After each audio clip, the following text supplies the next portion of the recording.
quite a few legal cases that we have been following on this channel, and there have been some developments. So we're going to go through everything and get everybody caught up. The first thing is James Comey. Today, he went in for his hearing to plead not guilty to the 2 charges that he has been charged with by the Bone Spurs administration.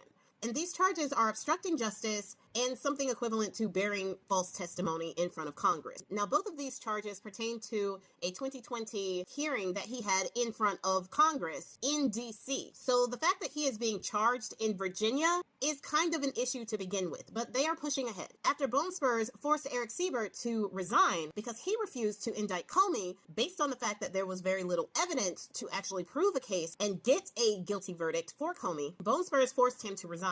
And he hired Lindsay Halligan to be the new acting U.S. attorney for the Eastern District of Virginia. Now, when she got there, as I said in a previous video, the prosecutors all sent her a memo saying that there was not enough evidence to actually prosecute this case. So no prosecutor actually wanted to take this on. She didn't listen to that and got an indictment anyway. Now, she has 2 lawyers from North Carolina, of course, who are willing to take on this case. So they are in the process of taking on this case. Comey's lawyers are arguing that Lindsay Halligan was illegally appointed to this position in the first place. The fact that Bone Spurs forced Eric Siebert to resign and then unilaterally appointed Lindsay Halligan for the acting position for this, just so that he could get his political opponent indicted, doesn't necessarily seem lawful. So they are arguing that. They also requested a jury trial for this case, and the judge has set a trial date for January 5th, 2026. Right now, Comey is out on bond,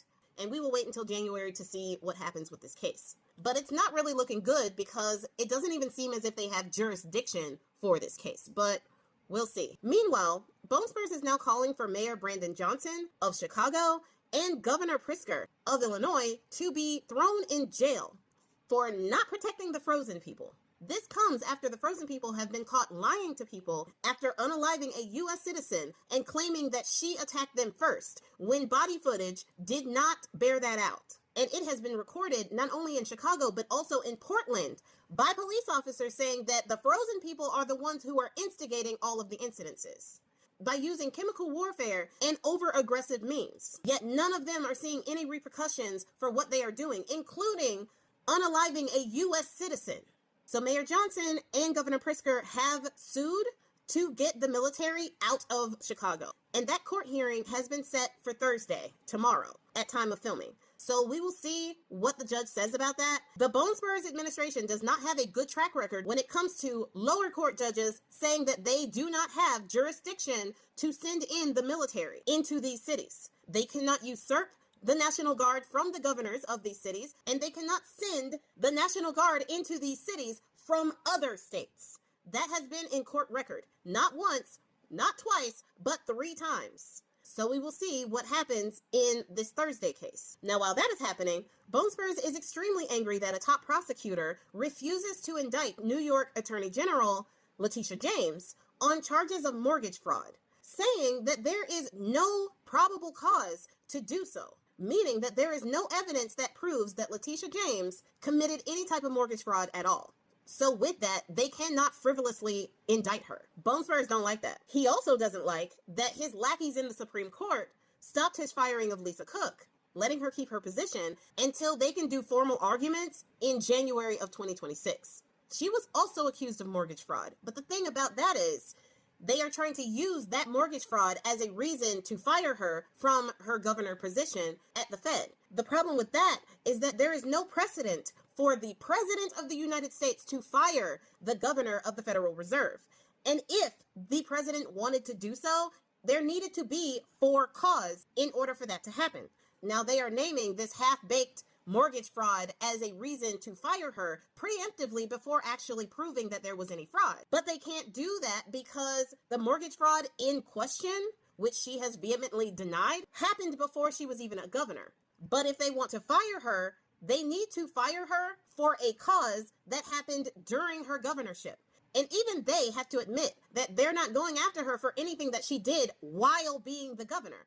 They're trying to go after this mortgage fraud situation, which is probably just as frivolous as Letitia James's mortgage fraud situation, that they say happened before she was even appointed by Joe Biden.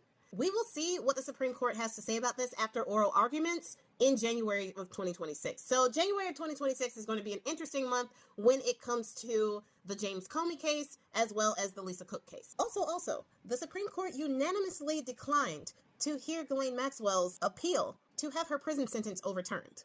Bone Spurs didn't like that either because that puts him now in the driver's seat of whether or not she is going to get a pardon. When his former personal lawyer went to have that 9-hour private meeting with her, and then it came out that, oh no, I didn't see anything inappropriate with Bone Spurs. No, as if she would know if anything was inappropriate. Immediately after that meeting, it was like a day or two later, she was sent over to a cushy prison camp that doesn't even allow people with her record to get into the camp. So they literally had to pull strings in order to get her into this cushy prison camp after she so diligently said that Bone Spurs did nothing wrong. And they had tried to go to the Supreme Court to appeal her prison sentence altogether, hoping that the Bone Spurs sycophants in the court would take her case and get the pressure off of him to do the pardon, which was probably a part of the agreement. So now that the Supreme Court unanimously decided to tell her to go kick rocks, which I am actually surprised by, to be completely honest. So now that the decision for the pardon is back on his hands, he is not denying that he would give her a pardon. He told the press when asked that he would have to take a look at it, especially because he pretended that he didn't know what they were talking about, saying, oh, I haven't heard the name in so long. And, oh, they rejected that appeal? And saying that he would have to talk to the DOJ because he wouldn't consider it or not consider it, he says. And then proceeds to say, I don't know anything about it. For a president of the United States, Bone Spurs don't know nothing about nothing, huh? Watch this space, y'all.